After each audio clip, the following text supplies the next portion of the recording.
Hey, and welcome to the channel. Jonathan Pemberton here with the Wild. It's our off-grid outdoor homesteading channel. It's the family living out in the middle of the woods. Our chicks are getting big. We haven't posted in a while. I was out here trellising, felt a little tired, went and laid down, and my family and I, we all ended up getting COVID together, and we're coughing and had a pretty crummy 2 weeks.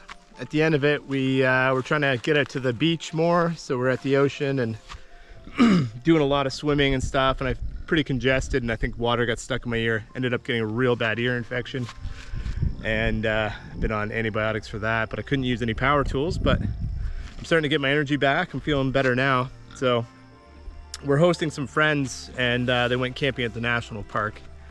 We're washing their dogs, and we're gonna try to get a little bit of work done while they're away. Maybe a little framing inside, something. But look at these. We have so many tomatoes everywhere we look. These are gorgeous. And then we've got, you know, the tomatillos. Very interesting. I thought it was the same variety, and maybe it is. Maybe they're just a little variation, but we've got a lot of these ones that are just like pure green. And then we've got probably about 30% of the plants are like this. They've got these interesting like purple like veins going through it. It looks really cool. But the bees are really loving them.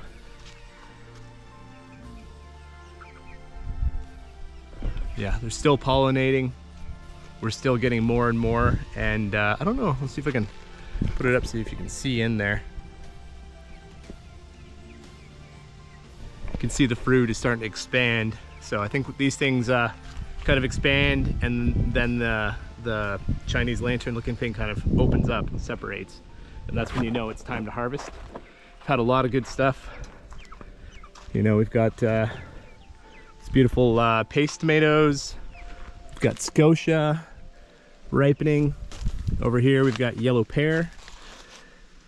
The unfortunate thing was I was starting the trellising process and ended up getting sick. So this is just a jungle in here now.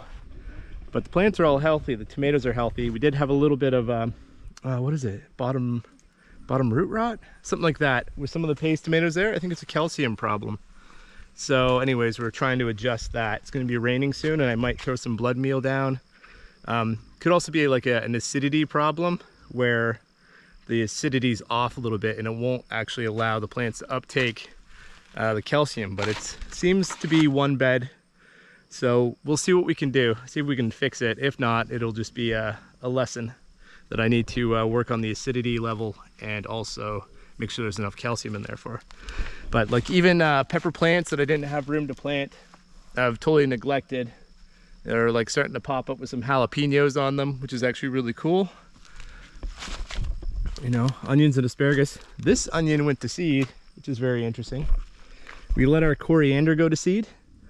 So I think we want to harvest, our cilantro. We let our cilantro go to seed. And, oh, I can't remember what the seeds are called right now. But we want to harvest it. It smells amazing. It smells amazing in here. It's just awesome. We've got we ate our first little pumpkin. We harvested yesterday and I stuck it on the barbecue, charcoal barbecue. But we've got some good sized ones coming in. You know, potatoes, corn. We've been we must have harvested about 30 to 40 pounds of cucumbers out of here. But so we've been having like cucumber salad like every night. Oh, it tastes so good. It's crazy. You can see the piggies over there. We separated them a couple weeks ago from their moms. So their moms are on their own and those guys are doing great. And we've sold about half of them. And then we'll keep some for meat for the freezer for next year. These guys have grown up so much. We keep moving them around the garden, trying to keep the grass down in the garden. I've got a couple my friend's dogs over here. They're gonna be watching for tonight. Well, they're gonna be here with us for a week. This is Comey. Hey? Yes. And this is Hutch, or Hooch. Hooch and Comey. Yeah. Fun dogs, they're sweet. So anyways, I better get some work done. Show you guys what I'm gonna be doing. So before my friends got here, just did a bit of like drywalling. Just trying to segregate the spaces, but still keeping it open so I can run the wires. But like the living room area, sorry about the mess, and still open, right? The cavity's still open, run our wires and that. So what I want to do right now is we're building a wall under the beam here, and we're just gonna have an opening for this room. We're gonna have like a couch here, and this is all gonna be bookshelves wrapping around this side, and then we're gonna have like a sitting room. That's where we're gonna have our library. It's gonna be kind of like a family room as well. So I'm gonna start on that, but what I need to do first is I wanna have an exposed beam here that this wall runs into. So I gotta go mill up a post. I gotta go mill up a post, get that installed, and then I can build the wall across. So I'm gonna get started with that, and then we'll get to her.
Yeah, look at that. Perfect. It's perfectly square all the way around. I met up perfectly. That's awesome. I love that.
Just a hair more.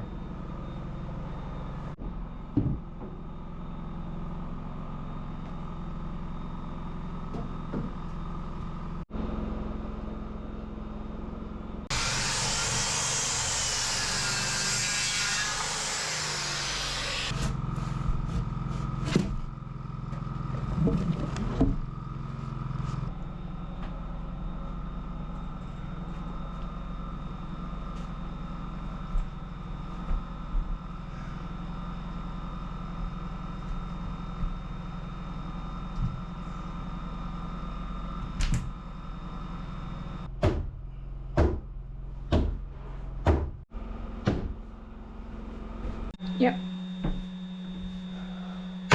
Excellent. So what I'm going to be doing is building a wall in between these two posts under the beam. I did these beams just about an inch thicker than the laminate beam because we're going to be doing a timber ceiling up here, and having a laminate beam is just not going to look nice with the natural timbers. So what I'm going to do is I'm going to do laminate out to the edge of these posts across and miter it and come down underneath. There's going to be a wall there, so it'll just be a little bit on this edge and more on the other side of the building, so that this laminate beam will look like a natural timber beam, just to go with the aesthetic. I think it'll look good.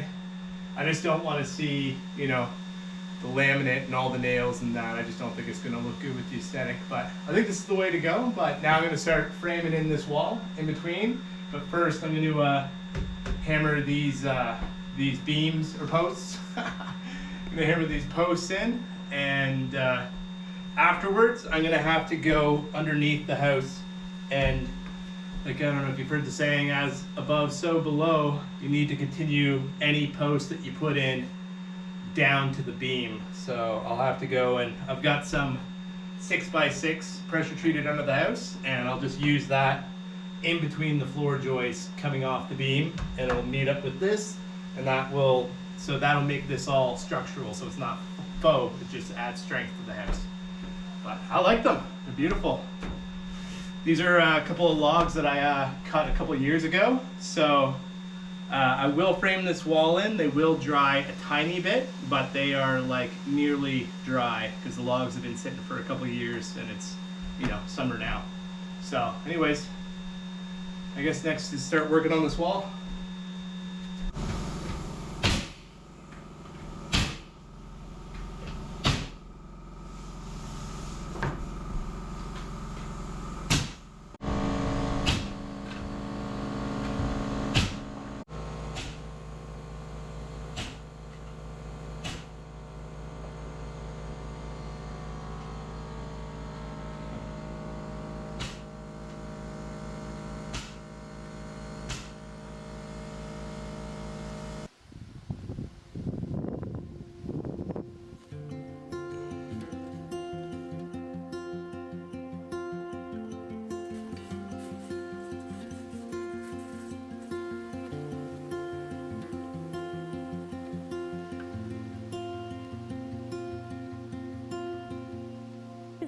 girl.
So good morning. It's the next day after framing this wall in.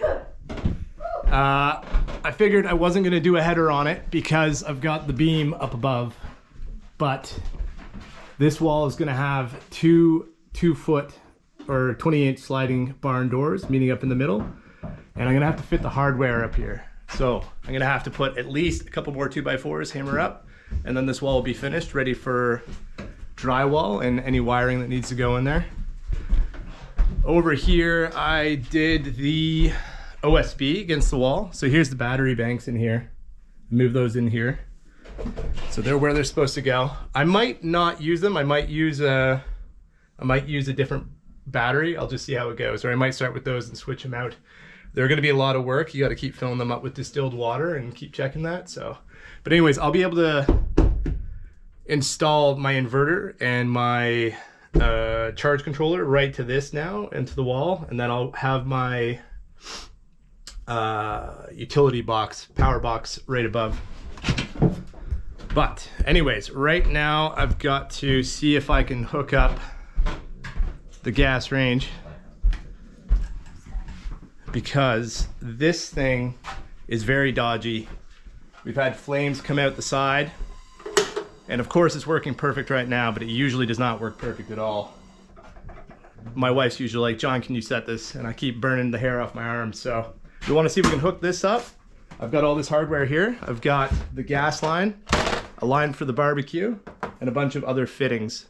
So I'm gonna see if I can hook this all up, hook it up to a 20-pound tank, because we live out in the middle of nowhere and we're not gonna get a propane company to come out and fill at all.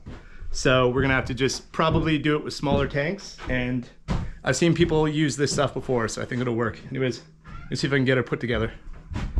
There we go. Looks nice. Yeah. It was nice on day one. Yeah. But these look like they'd be Oh, pretty you're right. easy to clean. You're right. I do have to put that on first. Slides into that. They look like they'd be pretty easy to clean though, so you can take it right off. What is that? Was it? Yeah. So it. Back there? Well, it's gotta like. No. I think it slides into Oh, this. I think you have to screw it in. Yeah. We need a couple screws. See. Screwdriver here. Wanna go manual? The back to the menu. Gotta light it up to burn these zip ties off. Oh, there we go. Oh, you got it? Yeah, I just need. There's probably should be a couple screws in here. Yeah, let's put the screws in there.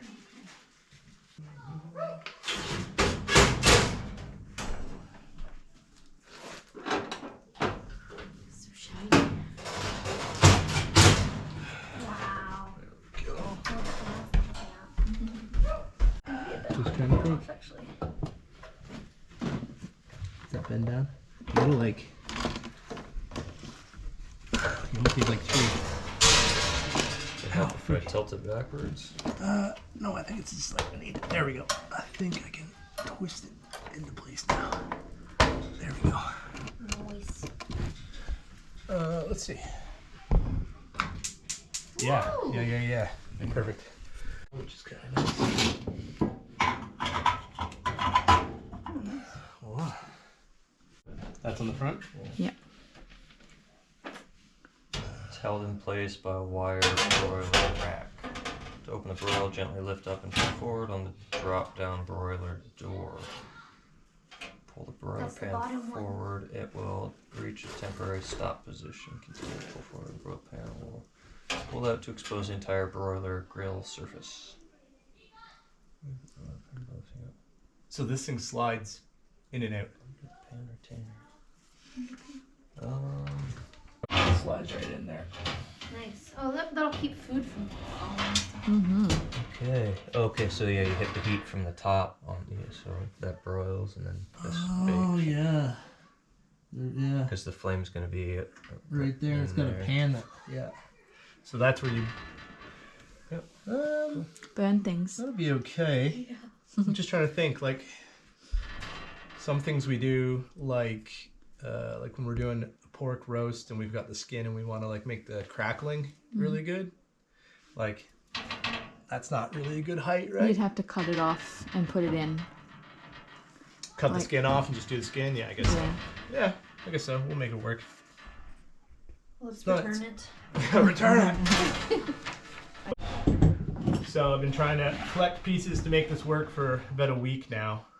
My wife and I, we went up to Sydney like about a week ago. We went to Home Depot, we went to Kent, we went to Canadian a couple Tire. home hardwares, Canadian Tire, and we could not find a gas line, and we couldn't find anybody selling these gas fittings. And then just on the way home, Nikki looked up at Amazon, and of course they had it. It was a good price. So we ordered a kit, and it came with the gas line and the majority of these pieces, but the piece that we didn't have that wouldn't work was the 1/2 inch to the 3/8 flare, which goes to the actual line that hooks up to the barbecue. Now we got to do like a little test. We're going to hook it up in here before I end up drilling a hole in the wall, because I got this delivered to my mom's house and they left it at the front of the house, and her dog chewed it up, ripped it out of the box and chewed it up a bit. But it is metal, so I don't see any kind of like deep punctures. Maybe a little bit here is a little bit bent, but we'll try to get this all hooked up, and then we'll just get a spray bottle and start spraying, especially where we see the most teeth marks and where the fittings go in. And I think we just need to use the Teflon tape on the part that has like the straight line, because these are the flared bits, and what actually happens is there's like a rubber gasket that gets pushed into, and that's the seal right there. So I'm gonna flip this around, try to get this all put together, and test it, and hopefully there's no leaks, and then we'll try to get a fire or try to get the propane coming through and see how it goes.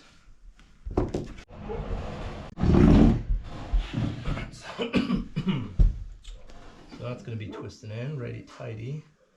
So we want the Teflon going. Why does this always do my head in the opposite way? So when we're twisting it, you're not unraveling it. So we need it to go lefty loosey.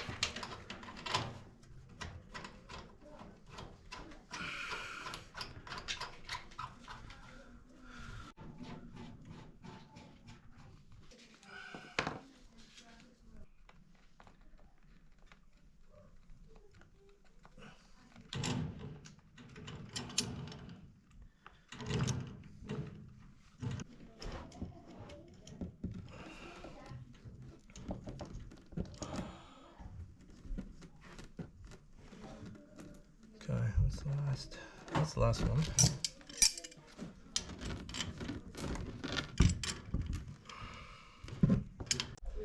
Okay, so I got everything connected, and my buddy Dave, who's an HVAC specialist, was reading over the manual, and it says for natural gas supplied, well, it's not natural gas, it's LPG. So for LPG, let me see here, is it between 10 and 12 inches of water column? Is that what it is for the LPG? Yeah. Okay, so what I bought here was a 20 PSI high pressure propane connection for the gas line that goes to the regulator for the stove. This is supposed to be, I think it's half a PSI? Yeah, 14 inches is approximately half a PSI. That's supposed to be your supply pressure. So I figured because it's a stove, and I didn't really actually understand what 12 and 12 inches water column is.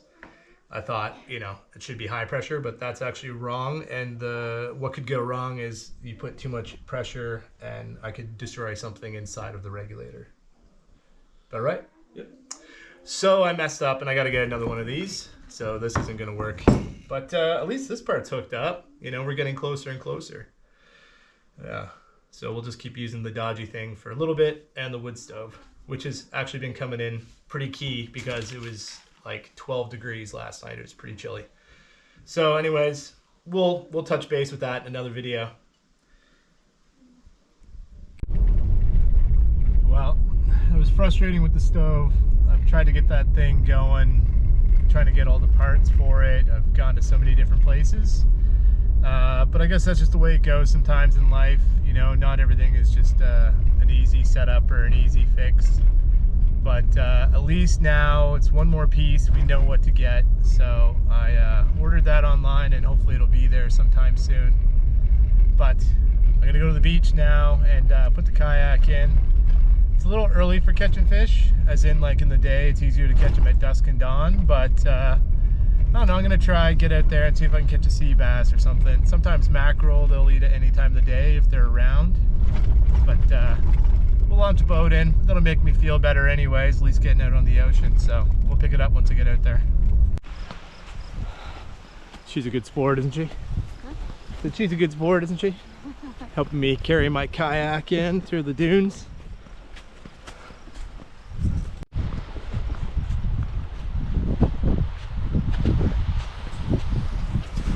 This grass is pretty sharp. Sides there.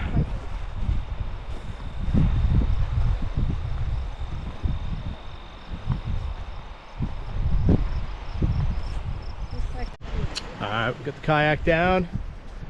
Got a rod set up. I'm gonna try this lure. This is it's got this little front that faces down, and that's good for trolling. So I was here about a month ago and I was snorkeling this rock wall down there, and I could see a ton of striped bass. It's not really biting time for them, but I've got this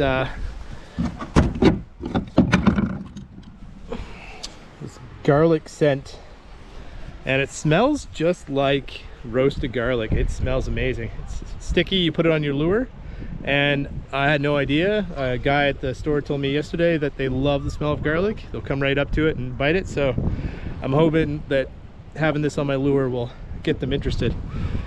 Could be some mackerel in there. I don't really know what else, but we're gonna hop out there and at least have a paddle, do some casting and see what we get. So I changed my mind. I was gonna start with this one, but I think I'll start with this one. It's got a thing that spins around when you reel it in, and it makes this kind of rattling noise that actually replicates the sound of a school of minnows, and that's supposed to draw the fish in. So I'm gonna try that first, but I'm also gonna try like different things and just see if anything kind of interests them. Anyways, better get out there.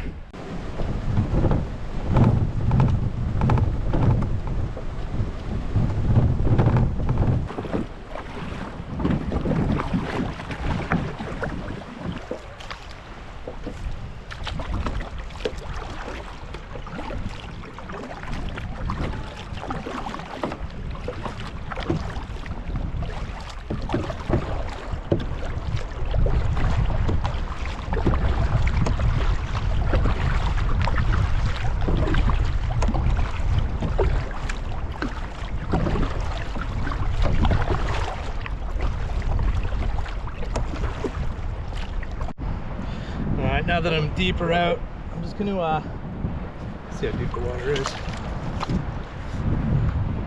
Well, it's deeper than my paddle, and paddle's probably about 6 feet.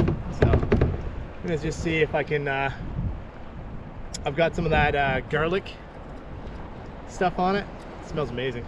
Actually, I don't mind it getting on my fingers at all. It smells like I've been eating garlic bread all day. I'm gonna cast her out a little bit and start kayaking around and see if I can lure a fish while just paddling. A little bit of paddle trolling. Go. Let's see how we go.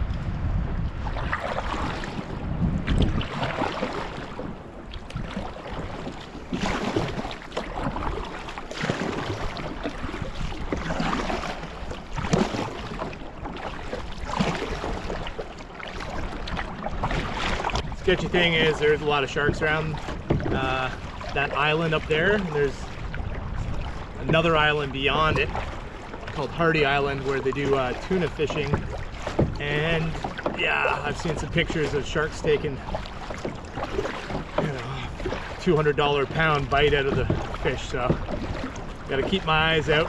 When we lived in Australia, there used to be I used to work on an island called Stockton Island, and there was a guy who used to take kayakers out and he would teach them how to ward off sharks with your paddle. I didn't actually do the course because, you know, pretty obvious that there's a good chance a bull shark is going to come up and try to attack you while you're out there. And I don't know, it just kind of freaks me out.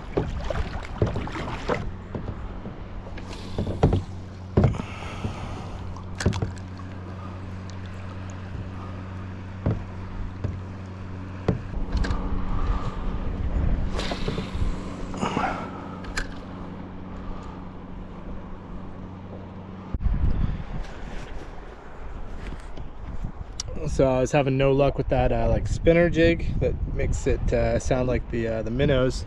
So I'm gonna try this guy out. Maybe bring it down to the bottom. Maybe make it act like a little bit like a squid. Just keep jigging it up and down. I'm gonna try to get close to the rocks because I know that's where I saw the school of fish last time. But they might also not be eating this time of day. But I'm gonna keep persevering. I might try some different lures and see what happens.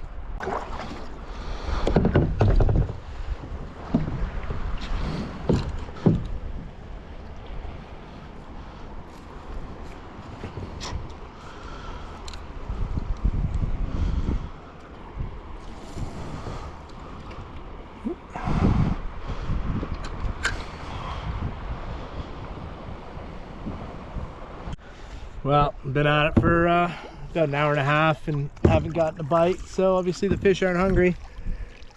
I'm way out here, so I gotta start paddling in because my wife needs to take the truck, which means Nikki needs to take the truck, which means that she needs to take the kayak with her.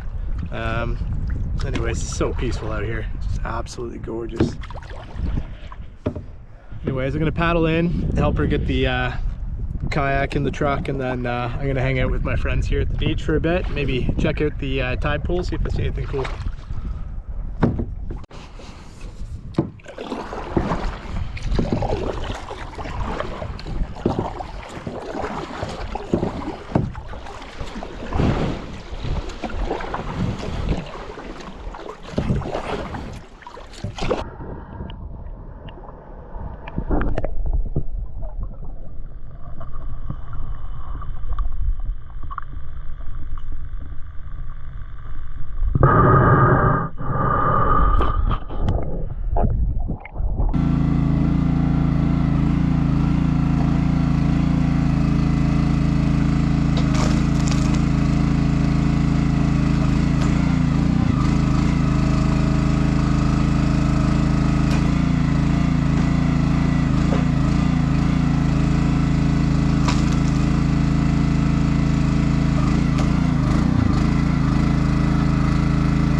Well, thank you everybody for tuning in.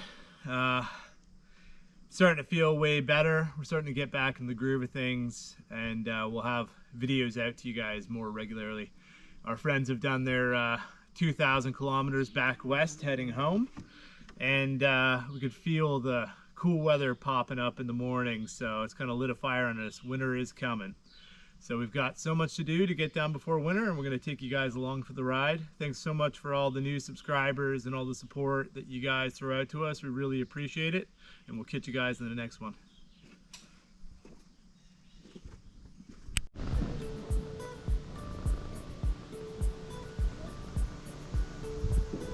Nula, come on.